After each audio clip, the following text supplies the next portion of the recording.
கர்த்தரும் உலக இரட்சகருமாய் இருக்கிற ஆண்டவராகிய இயேசு கிறிஸ்துவின் நாமத்தினாலே உங்கள் அனைவருக்கும் என் அன்பான வாழ்த்துக்கள். மீண்டுமாக ஒரு ஒளிப்பதிவின் வாயிலாக உங்களை சந்திப்பதை இட்டு நான் மிகுந்த மகிழ்ச்சி அடைகின்றேன். எங்களுடைய இந்த இயேசுவுடன் சில நிமிடங்கள் நிகழ்ச்சி உங்களுடைய வாழ்க்கைக்கு பிரயோஜனமாக ஆசீர்வாதமாக இருக்கும் என்று சொல்லி நான் கர்த்தருக்குள்ளாக விசுவாசிக்கின்றேன். இன்றைய நாளிலும் இந்த அதிகாலை வேளையிலும் கூட நாங்கள் கர்த்தருடைய வசனத்தை நாங்கள் தியானித்து பார்த்து கற்றுக்கொள்ள இருக்கின்றோம். கடந்த நாட்களிலே நாங்கள் கற்றுக்கொண்டு வருகிறோம். எதை அடிப்படையாக வைத்து திருச்சபைகளிலே ஊழியர்களை ஏற்படுத்துகிறோம், ஊழியர்களை அழைக்கின்றோம், விசேட கூட்டங்களை ஆயத்தப்படுத்தும் பொழுது எதை அடிப்படையாக வைத்து நாங்கள் ஊழியர்களை நியமிக்கின்றோம் என்பதை வேத வசனத்தோடு நாங்கள் ஆதாரமாக வைத்து நாங்கள் தியானித்துக் கொண்டு வருகிறோம். ஒருவேளை சிலருக்கு இப்படிப்பட்ட இந்த வேத தியானம் வார்த்தைகள் பிடிக்காமல் இருக்கலாம். என்னை பார்க்கும் பொழுது சத்துருவை போல நான் உங்களுக்கு தென்படலாம்.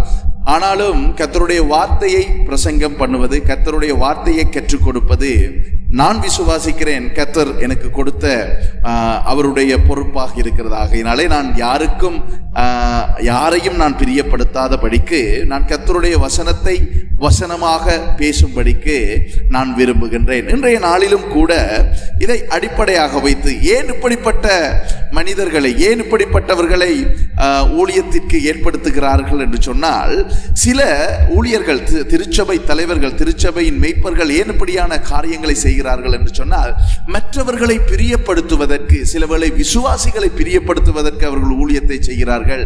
அல்லது மற்ற ஊழியர்களை பிரியப்படுத்தி அவர்கள் மூலமாக வருகின்ற லாபத்தை, பணத்தை சம்பாதித்துக் கொள்ள, பொருளை சம்பாதித்துக் கொள்வதற்கு, அல்லது ஒரு வெளிநாட்டு ஆசீர்வாதத்தை, வெளிநாட்டு பிரயோஜனத்தை, வெளிநாட்டிலே இருந்து ஒரு கண்டக்டை, ஒரு தொடர்பை எடுத்துக்கொண்டு தங்களுடைய குடும்பத்தின் தேவை, ஊழியத்தின் தேவை, தங்களுடைய திருச்சபை தேவை, கட்டட தேவை, இப்படியான பல காரியங்களை நிவர்த்தியாக்கி கொள்வதற்காக இப்படியானவர்கள் ஊழியத்தை செய்கிறார்கள். இப்படிப்பட்ட காரியங்கள் இது தேவனை பிரியப்படுத்துமா அல்லது மனுஷனை பிரியப்படுத்துமா என்பதை நாங்கள் சிந்திக்க வேண்டியவர்களாக இருக்கிறோம். ஏனென்றால் எங்களுடைய வாழ்க்கை, கிறிஸ்தவ ஜீவியம், எங்களுடைய ஊழியம், நாங்கள் ஏன் ஊழியம் செய்கிறோம் என்றால், ஆண்டவரை நாங்கள் நேசிப்பதினாலே, ஆண்டவர் மீது வைத்திருக்கிற அபரிமிதமான அன்பினாலே, கர்த்தர் அவருடைய ஊழியத்தை நாங்கள் உண்மை உள்ளவர்கள் என்று எண்ணி நமக்கு கொடுத்திருக்கிறபடினாலே நாங்கள் அவருடைய ஊழியத்தை செய்கிறவர்களாக இருக்கிறோம்.